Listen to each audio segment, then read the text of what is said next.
చరణ్ అలాగే పల్లవి క్లాస్లో పక్కపక్కన కూర్చొని సార్ చెప్పేది వింటూ ఉంటారనమాట. నోట్స్ రాసుకుంటూ ఉంటారు.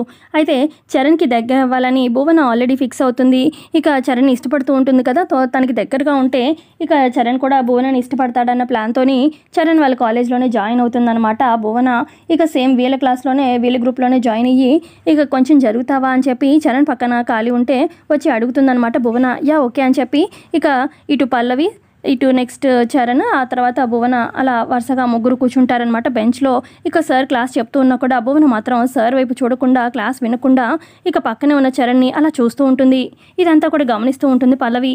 ఏంటి అమ్మాయి భువన కావాలని చెప్పి చరణ్ని చూస్తుంది, సైట్ వేస్తుందా, లైన్ కొడుతున్నట్టుంది అని చెప్పి కోపంగా చూస్తూ ఉంటుంది.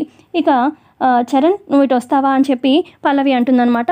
ఇక చరణ్ బయటికి రావడంతో ఇక భువన పక్కన మధ్యలో కూర్చుంటుందన్నమాట పల్లవి. ఆ తర్వాత ఇటు చివర చరణ్ని కూర్చోపెడుతుంది.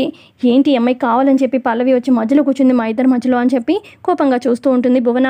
ఆ తర్వాత ఇక అయినా కూడా ఇక పల్లవి ముందు ఉంటే వెనక్కి జరిగి మరి చరణ్ని చూడడం, లేదా పల్లవి వెనక్కుంటే ఇక అయినా కూడా ఈ భువన చూస్తుందని చెప్పి కావాలని ఇక భువన చూడకూడదని చెప్పి చరణ్ని ఇక పల్లవి మధ్య మధ్యలో అడ్డం వస్తూ ఉంటుంది.